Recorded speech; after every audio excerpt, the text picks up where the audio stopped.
Show you how I grow my native plants, or one way I grow my native plants indoors in winter. Today is January 22nd, 2024. I cold moist stratified these seeds in the refrigerator. The ones I'm planting today required 30 days of cold moist stratification. And I do that usually in these takeout containers that I just reuse. I label them. I set my calendar to remind me to take them out because I'm starting seeds that require different lengths of time, and I'm starting them on certain days, or different days. This one is world milkweed, and the milkweeds generally take 30 days of cold moist stratification. So in these containers, I put vermiculite, barely dampened, with mixed with the seed. Make sure the vermiculite, or you can use sand or sawdust, make sure that it's just damp. You don't want it wringing wet, and you don't want water be pooling at the bottom, because too much water can make it rot, the seeds rot. So set them in your refrigerator. A lot of people make the mistake of not using moisture.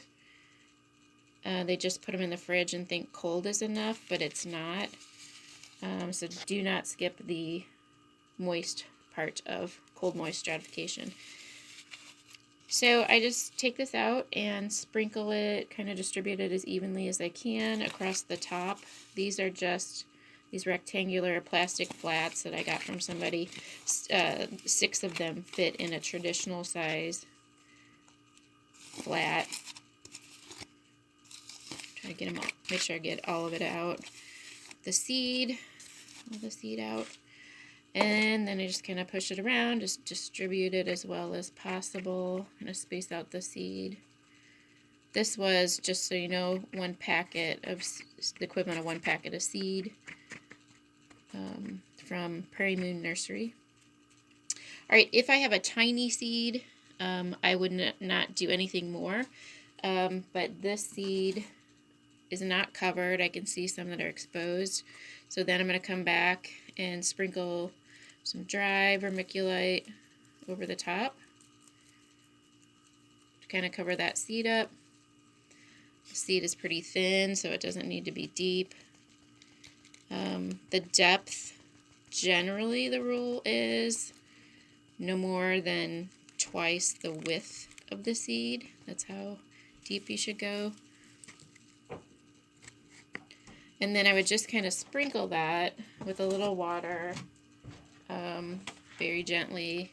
Alternatively, you can bottom water, which is what I prefer to do. So these containers are in a flat that does not have holes in the bottom. If I have, from here, I'm going to put this on a heat mat, because my basement is really cool. It's it's like 50 to low 50s. But sometimes some seed, like this container, this is calico beard's tongues, and the beard tongues often like to germinate in cool soil. So this one I will put in one of these containers, but not on the heat mat. So to give you an example of what they would look like after, kind of squeeze in here. You can kind of see, this is what I kind of expect them to look like after they germinate. And from there, I will individually prick them out. I like to use this tool here. You can use whatever you've got. Individually prick them out, and then up pot them into small cells or plug trays or containers, whatever you want to use. But that's the general method I use for starting my seeds indoors in winter. Thank you.